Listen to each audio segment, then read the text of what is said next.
ولکم اور تمہارے واسطے، اگلی آیت ہے آیت نمبر 12، ولکم اور تمہارے واسطے نصف و آدھا ہے، نصف کا مطلب ہوتا ہے آدھا، ماں اس چیز میں سے طرح کا جو چھوڑ گئی ہے، ازواجکم تمہاری بیویاں مر جائیں اور جو مال تمہاری عورتیں چھوڑ جائیں، ان لم یکن اگر نہ ہو، لہن ان کے واسطے، ان لم یکن اگر نہ ہو، لہن ان کے واسطے، ولدن اولاد کہ اگر اولاد نہ ہو، فلکم پس تمہارے واسطے، اگر اولاد نہ ہو تو فَإِن کان پس اگر نہ ہو، لہن ان کے واسطے، ولدن اولاد، فلکم پس تمہارے واسطے، ربع چوتھائی حصہ ہے، تمہارے واسطے کیا ہے، اگر اولاد ہو تو چوتھائی حصہ ہے، مما اس چیز میں سے ترکنا جو چھوڑ گئی ہیں، من بعد اس کے بعد، یعنی اس کے پیچھے جو چھوڑ گئی ہیں، پیچھے، من بعد کا مطلب ہے پیچھے، وصیتاً یہ وصیت ہے، یوسینا وصیت کر جائے، بہا اس کے ساتھ، او دین یا قرض کے، ولہن اور ان کے واسطے، الربع چوتھائی ہے، جو مال تم مرو یعنی چھوڑ جاؤ،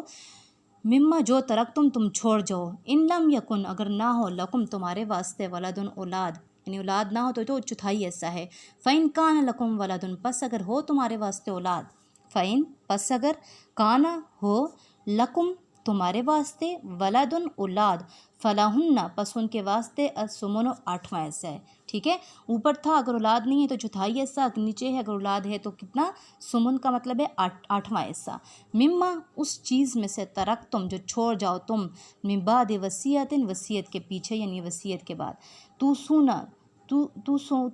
وصیت کر جاؤ تم، بہا اس کے ساتھ، او دین یا قرض کے، یعنی جو تم نے کی ہو ادائے قرض کے بعد تقسیم کی جائے گی، یعنی